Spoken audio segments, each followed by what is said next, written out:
बिस्मिल्लाहिर्रहमानिर्रहीम। अस्सलाम वालेकुम। इस वीडियो में खुश आमदीद। आज 27 मई 2025 रोज़ मंगल सऊदी अरब की शाम तक की अहम तरीन खबरों के साथ मैं हूँ वसीम। अगर आप भी सऊदी अरब के मुल्क के हैं तो आप भी इन्फो टीवी को सब्सक्राइब कर लें, बेल आइकन को प्रेस कर लें। आज के न्यूज़ बुलेटिन को मुकम्मल देखिएगा। शुरू करते हैं पहली खबर के साथ।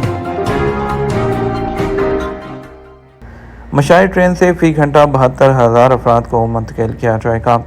सऊदी वज़ीर transport and logistic service Saleh Al Jasser का कहना है कि हज 1446 हिजरी के लिए आज़मीन हज की मशाइर मुक़द्दसा मुंतकली का जामे मनसूबा तैयार कर लिया गया है।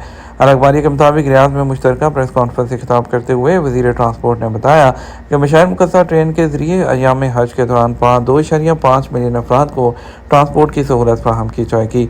अंदाज़े के मुताबिक मशाइर ट्रेन से फ़ी घंटा 72,000 अफराद को मुंतकिल किया जाएगा। उन्होंने कहा कि इस साल हर मेन स्पीड ट्रेन में 20 लाख से ज़्यादा नशिस्तें दस्तियाब होंगी, जो पिछले साल के मुकाबले में 4 लाख ज़्यादा हैं। मुख्तलिफ ममालिक से 7,000 से ज़ायद हज परवाज़ों के जरिए आज़मीन अर्ज़ मुक़द्दस पहुँचेंगे, जबकि समुद्री रास्ते से आने वालों की तादाद 5,000 के करीब है।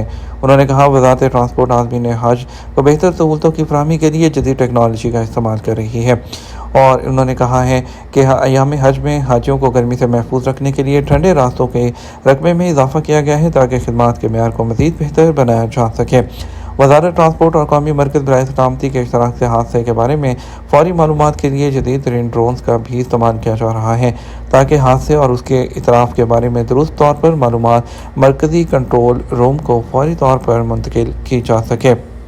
सऊदी अरब और कुवैत ने तेल के नए ज़खायर का ऐलान कर दिया।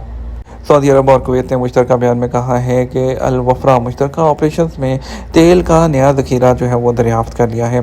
सबक वेबसाइट के मुताबिक तेल का नया ज़ख़ीरा बुरकान फील्ड में वाक़ है, जो अल वफ़रा फील्ड के शुमाल में तकरीबन 5 किलोमीटर के फासले पर है। नए कुएँ के यौमिया पैदावार 500 बैरल से ज़्यादा और कसाफत 26 से 27 API डिग्री है। यह दरियाफ्त साल 2020 के वक्त में तकसीम शुदा इलाके और उसके मुल्हिका आबी इलाके में पैदावारी सरगर्मियाँ दोबारा शुरू होने के बाद पहली अहम दरियाफ्त है। यह दरियाफ्त गैर मामूली अहमियत के हामिल है, क्योंकि इससे दोनों मुल्कों की आलमी तवानाई की फराहमी में एतमाद, हैसियत और उनकी तलाश और पैदावार की सलाहियत में इजाफा होगा। डिपोर्ट होने वाले पाकिस्तानी शहरियों के बैरून मुल्क सफ़र पर 5 साल की पाबंदी। पाकिस्तान की वज़ारत दाखिला के मुताबिक ऐसे शहरियों के खिलाफ मुकदमा दर्ज करने और पासपोर्ट मनसूख करने का फैसला किया गया है, जो इमिग्रेशन कवानीन की खिलाफ वर्जी पर दूसरे मुल्कों से डिपोर्ट होते हैं। इस हवाले से वज़ारत दाखिला में एक आला सतह का इजलास हुआ, जिसकी सदारत वज़ीर दाखिला पाकिस्तान मोहसिन नकवी ने की। इस नए ज़ाब्ते का इतलाक़ तमाम मुल्कों से डिपोर्ट किए जाने वाले शहरियों पर होगा। इस इजलास में फैसला किया गया कि डिपोर्ट किए जाने वाले लोगों का नाम भी 5 साल के लिए एग्जिट कंट्रोल लिस्ट में शामिल किया जाएगा। वो किसी किस्म का इंटरनेशनल ट्रैवल नहीं कर सकेंगे। तर्जुमान वज़ारत दाखिला का कहना है कि यह फैसला बैरून मुल्क गैर कानूनी तौर पर सफ़र की रोकथाम के लिए किया जा रहा है। इसका इतलाक़ फौरी तौर पर करने के लिए एक कमेटी भी बना दी गई है, जब यह कमेटी पासपोर्ट कवानीन में मज़ीद बेहतरी लाने के लिए तजावीज़ भी फ्राहम करेगी, जिन पर अमल दरामद किया जाएगा। ख्याल है कि मुल्क की वज़ारत दाखिला का यह फैसला ऐसे वक्त में सामने आया है जब से इससे पहले वज़ीर दाखिला मोहसिन नकवी ने मुख्तलिफ मुल्कों ख़ास तौर पर यूरोपीय ममालिक के सफ़ीरों से मुलाकातें की थी। इन मुलाकातों के बाद ऐसे बयान जारी किए गए हैं कि गैर कानूनी सफ़र करने वालों के खिलाफ शिकंजा सख्त किया जाएगा। तो क्या ऐसे लोग भी इस नए ज़ाब्ते की जद में आएंगे जो खुद जाली वीज़ों से मुतासिर होते हैं? इस पर हुक्काम का कहना है कि इस कानून का इतलाक़ केस टू केस होगा। FIA के इमिग्रेशन विंग के पास तमाम ट्रैवल रिकॉर्ड होता है, इसलिए सिर्फ ऐसे लोगों के खिलाफ कार्रवाई की जाएगी जो जानबूझकर इस फ्रॉड का हिस्सा बनते हैं। ऐसे लोग इस जद में नहीं आएंगे जिनका वीज़ा दुरुस्त है, लेकिन किसी और वजह से उन्हें डिपोर्ट किया गया हो। ख्याल रहे कि इससे पहले भी मुल्क की वज़ारत दाखिला ने FIA की सिफारिश पर ऐसे बहुत से शहरियों के नाम पासपोर्ट कंट्रोल लिस्ट में डाले हैं, जो बार बार डिपोर्ट हुए हैं और गैर कानूनी तरीके से मुल्क से बाहर गए हैं।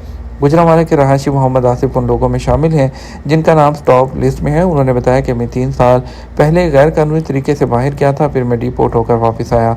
अब मैंने अपना काम यहीं शुरू कर दिया है। इस साल मेरे उम्रे का मेरा प्लान था, ख्याल था हज के बाद जाऊँगा, लेकिन मेरा पासपोर्ट ही रिन्यू नहीं हुआ। वो कहते हैं अब 2 साल बाद दोबारा आना। इमिग्रेशन कानून पर दस्तखत रखने वाले बैरिस्टर असलम शेख कहते हैं कि ऐसे लोग जो गैर कानूनी तौर पर मुल्क से बाहर जाते हैं, अगर हुकूमत उनके खिलाफ कोई ऐसा सख्त कानून बनाती है, उनके सफ़र करने पर पाबंदी आयद करे तो ऐसा हो सकता है। ताहम यह कानून अदालत में चैलेंज भी हो सकता है, क्योंकि यह आइन की बुनियादी रूह से मुतसादम भी है, जो आज़ादाना नकलो हमल की गारंटी देता है और उसकी तशरीह फिर अदालत खुद करेगी। सऊदी अरब के तजारती तवाज़ुन में 63 अरब रियाल का इजाफा। सऊदी अरब के तजारती तवाज़ुन में 2025 की पहली तिमाही के दौरान 51% का इजाफा रिकॉर्ड किया गया। तबक वेबसाइट के मुताबिक महकमा शुमारियात ने कहा कि तजारती तवाज़ुन में इजाफा 63 अरब रियाल तक पहुँच गया है। इदारे ने कहा इसी मुद्दत के दौरान सऊदी अरब की कुल गैर मुल्की तजारत का हजम 508 अरब रियाल रहा है। इसमें 286 अरब रियाल की एक्सपोर्ट और 223 अरब रियाल की इम्पोर्ट शामिल है। तजारती सरप्लस में ये तेज़ रफ्तार इजाफा बैरूनी शोबे की मजबूत कारकर्दगी की अक्कासी करता है, जो बरामदात की कदर में इजाफे और दरामदात में निस्बतन इस्तेहकाम के बायस मुमकिन हुआ। ये पेशरफ्त कौमी मईशत की मजबूती को तक़वियत देती है और आलमी सतह पर सऊदी मंडियों की कशिश की तरफ इशारा भी करती है। जद्दा सिटी वॉक जो जंगली हयात को करीब से देखने का मौका फराहम करती है। सऊदी अरब के साहली शहर जद्दा में फितरत से प्यार करने वाले सिटी वॉक में जारी नुमाइश में जंगली हयात को करीब से देखने के तजर्बे से महसूस हो रहे हैं। दीगर चीज़ों के अलावा उन्हें देखने को यहाँ परिंदे भी मिलते हैं, रेंगने वाले जानवरों के गार भी हैं।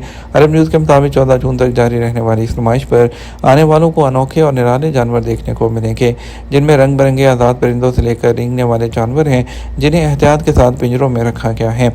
नुमाइश देखने के लिए आने वाले इनमें से कुछ जानवरों को छू सकते हैं, खाना दे सकते हैं, लेकिन सुधाए हुए जानवरों को सिर्फ निगरानों की मौजूदगी में देखा जा सकता है। इस साल की नुमाइश में इंडोनेशिया, ऑस्ट्रेलिया, अफ्रीका और जनूबी अमेरिका से लाए गए 50 से ज़्यादा कैटेगरी के नए और नायाब परिंदे मौजूद हैं। मोहम्मद बुखारी, जो इस नुमाइश में जंगली हयात के माहिर हैं, कहते हैं कि इस नुमाइश में हम एक बेमिसाल तजर्बा जो है वो पेश कर रहे हैं, जो फितरत में मौजूद जंगली हयात के तनों को देखने वालों के लिए तफरीह का सामान भी है और आने वालों के लिए माहौल दोस्त भी। उन्होंने नुमाइश में मौजूद गारों की वसी पसंदीदगी पर जोर दिया और कहा कि इससे जंगली हयात के शौकीन लोग भी खुश होते हैं और आम आने वाले भी। वालिदैन बड़ी तादाद में अपने बच्चों को इस नुमाइश में ला रहे हैं, जहाँ उनका फितरत के साथ एक ताल्लुक सा बन जाता है और उन्हें यह तजर्बा हासिल होता है कि जंगली हयात क्या है। मोहम्मद बुखारी ने भी कहा कि स्कूल के बच्चों से ज़ईफ़ुल उमर अफराद तक हर शख्स को इस नुमाइश में ऐसे परिंदों और रेंगने वाले जानवरों के बारे में जानकर और यहाँ कुछ वक्त गुजार कर जवानी का एहसास होता है और तवानाई मिलती है। हज का ख्वाब देखा करती थी, 7 दहाइयों बाद आज वो दिन आ गया। अफ्रीकी मुल्क आइवरी कोस्ट के आबिद जान इंटरनेशनल एयरपोर्ट पर सऊदी महकमा जवाज़ात के काउंटर पर मक्का रूट प्रोग्राम के तहत जाने वाले आज़मीन में एक मुअम्मर खातून अपने बेटे का हाथ थामे बैठी थी। मुअम्मर खातून, जो ज़िंदगी के अहम और मुक़द्दस तरीन सफ़र पर रवाना होने के लिए बेचैनी से जहाज़ का दरवाज़ा खुलने की मुंतज़र दिखाई दे रही थी।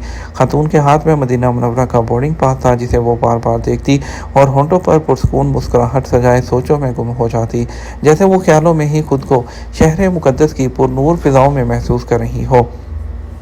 एसपीए के मुताबिक 72 साल आज़म हज खातून सारा ने बताया कि बचपन से इस सफ़र के मुंतज़िर थी।